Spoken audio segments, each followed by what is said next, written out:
Hi everyone, I'm Andy Moe. I'm the head of PE here at George Green School.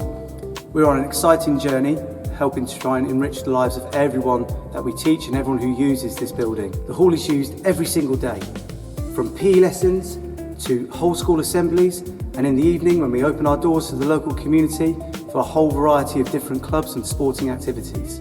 Our community clubs include such things as ladies fitness, football, seniors football, basketball, badminton. A number of sports are using this facility. After multiple years of use, the flooring is now at a stage where it is really beyond repair, and we need your help to get this fixed. We are aiming to raise £23,000 to replace this floor. Sport England have kindly stepped in and have offered to support our bid. A new floor will make this sports hall safe, modern and widely usable for a lot more different activities.